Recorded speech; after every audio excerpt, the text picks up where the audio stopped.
Hey guys, just wanted to make a quick talking head video. I wanted to discuss the 3 things that you need to do before you even consider buying a Tesla. I'm going to talk with my hands a lot because I'm a hand talker. The number one main one is you need to research car insurance first. I made sure to research car insurance before I even considered purchasing a Tesla. I use an insurance broker. It's through one of my local banks. There's no fee. They get kickbacks from the insurance company. It's nothing that you as the consumer pay up front. And I don't even have like a bank account with this bank. It's just they have an insurance placed through their bank, and they've been great. I don't have to get on these websites and put all my information in there and try to get these ridiculous insurance quotes, or better, or worse, should I say. You get on those the search engine ones that claim they'll find you the cheapest insurance. So if you don't have an insurance broker, get an insurance broker. So I ended up being able to get the Tesla insured. It ended up being $700 cheaper a year. I had a 2024 Kia before this, and I also drive my car for work, so I have to have a business rider on my insurance, and I'm in the highest, or well, as far as I know, it's the highest. Probably there's higher, but I have to be in the drives up to 25,000 miles a year category. So it adds a large amount to my insurance with those 2 things. And so even with that, and my insurance is bundled with my house for a discount, and I pay a year up front to get the discount as well. But even if I didn't do those things, the Tesla would have been cheaper. There's been horror stories where people will buy a Tesla but didn't research the insurance until it was too late or after, or they put themselves in an unnecessary bad situation because they're paying for car insurance. That's ridiculous. I believe the days of Teslas are expensive to insure are done with. This is the 3rd or 4th generation of Teslas. Now, not specifically the Model 3, but insurance companies, and I have what's called Farmers Insurance as the company. I don't know, it's what the insurance broker has for our house and here. We have not had any issues with them. But insurance companies, and that goes for most, have come to the realization that full self-driving is a benefit to the driver. The advanced safety features that are on Teslas, because this is considered a premium car, so sometimes there can be premium car insurance with that, but that's not the case for this. Like I said, $700 cheaper a year is a lot of money, especially to a normal person. I have the Tesla Model 3 rear-wheel drive long range, and yeah, I mean, being able to afford or not pay $700 less per year is fantastic. I was expecting, just because in previous history, that Teslas are super expensive to insure and blah, blah, blah. And that was one of the hard blocks I'd made for myself. If the insurance was more expensive, I was not going to get one. The second thing that you guys need to, work out or figure out prior to even considering buying a Tesla is at-home charging. Don't charge on superchargers. If you're buying a Tesla and you want to try and charge on superchargers, that's ridiculous. Like, that defeats the whole purpose of having one, in the independence of being able to charge at your home. Now, I'm sure there's a person that doesn't. I'm sure there's a YouTuber that says you can do it, but realistically, it just defeats the purpose of having one that you can't charge at home, and not to count the cost of the superchargers, the hassle of it. And maybe, I'm sure someone out there, it makes sense for them, and maybe somebody will comment down below that they've been charging their car by supercharger for 10 years now and it's been great. Well, that's not the case for me, and I'm not interested in doing that. So most homes that were built after the year 2000, most of them have a 200 amp breaker box, and most of the time those 200 amp breaker boxes are not full. In my case, my house was built in 2004, and I had plenty of room in my breaker box over there. I know you guys can't see what I'm looking and pointing at, but it's right over there in the garage. So I had plenty of room to put in a 50 amp breaker. And then it is basically a dryer plug. Now, you're supposed to use an EV rated plug.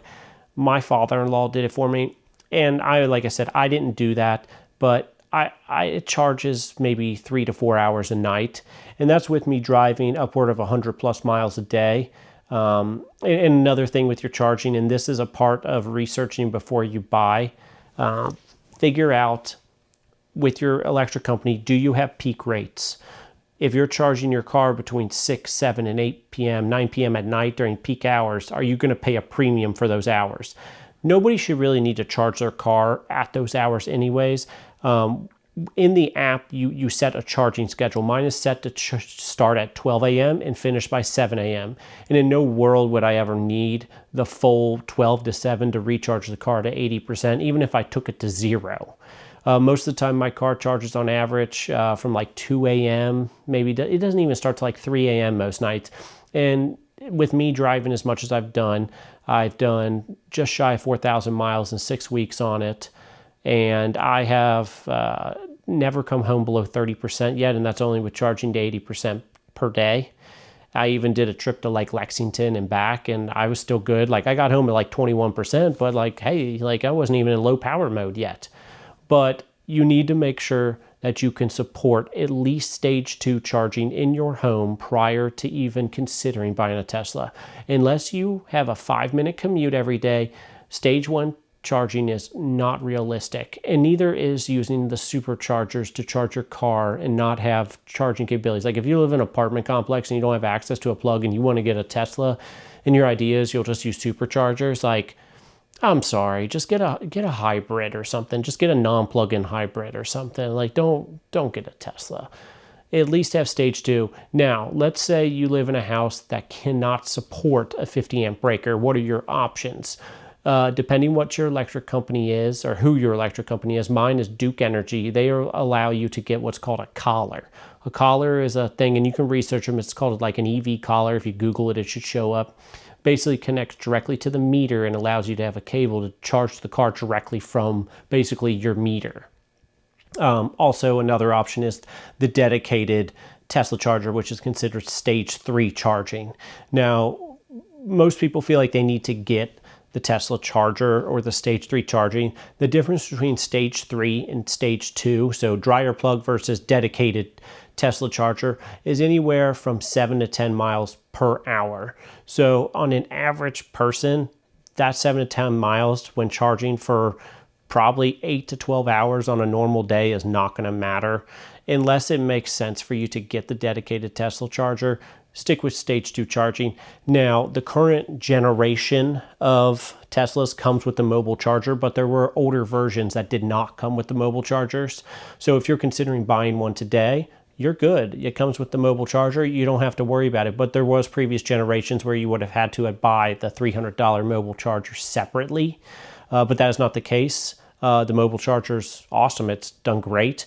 I do make sure to just check the plug every so often because it is not an EV rated plug. I do want to eventually get that switched, but it has been no concern. The plug has never been too hot. The cable's never been too hot. I've never had any concern whatsoever.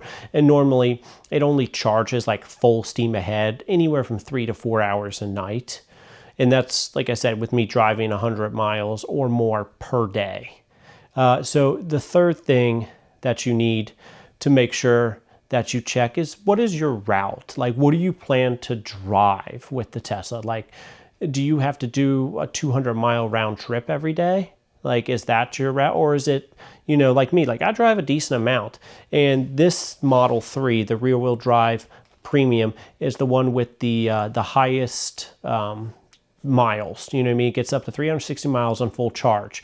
Now, when you're looking on the website, it's going to say, oh, Tesla Model 3 rear-wheel drive, 360 miles. That's a 100% charge. You charge the car to 80%. I get around 290 to 300 miles per charge at 80%. Obviously, you run the air conditioning. Let's say I decide to not keep it in chill mode and I want to do some burnouts, which obviously I'm not. But, when we get into the heat of the summer, you will get, you'll get decreased miles, especially in the winter, you'll get decreased miles. But I have never been concerned yet. And, I've been home with enough percent basically every single time, except the day when I went to Lexington. But really, I just wanted to see if I could do it. There was plenty of superchargers that I could have went to. And you get 2,000 miles of free supercharging when you purchase the car. And that's not like when your car gets to 2,000 miles, that's actual 2,000 charging miles. So I've used it one time because I just wanted to try a supercharger because, in case I wanted to make sure I used it. It used 63 miles to charge it from like 30% to 80% is what it said, which doesn't seem very accurate, but hey, who am I to question? So those 2,000 miles don't go nowhere until you charge 2,000 miles at a supercharger. So just remember that. And don't use that as like, hey, I can get a Tesla and just use a supercharger because I get 2,000 miles of supercharging, and you'll burn through that so quick. Unless you have a 5-minute commute every day, then why would you use the supercharger anyways? You should be using stage 1. So just saying. But figure out what your commute is. You know, most of us will have a spouse or a partner or another gas vehicle in the house for long road trips. You know, like I'm not going to take this thing to Florida. You know what I mean? Like we're going to take my wife's giant ass Tahoe that cost $80 to fill up currently, which is awesome when it's costing me $3 a night to charge this car from 30%. Another worry was like that people were worried about a large increase in their bill. I'm around 13 cents kilowatt hour, and I charged for the first full month, and I only had a $10 difference in my bill, but I think, you know, I think that's just going to matter some. Like I don't have peak hours. A lot of people do have peak hours, so be very careful. Like I said, make sure you set a charging schedule. But I only noticed a $10 difference in my bill. But there's a lot of factors that go into that. Like, did we use more AC, less AC? According to the app, I think it costs around $60 to charge my car for the month versus the gas equivalent was like $230. And I'm guessing because I'm not looking at it right now. But recap, 3 things. Figure out your car insurance before you even consider buying one. Does it make sense? Can you afford the car insurance?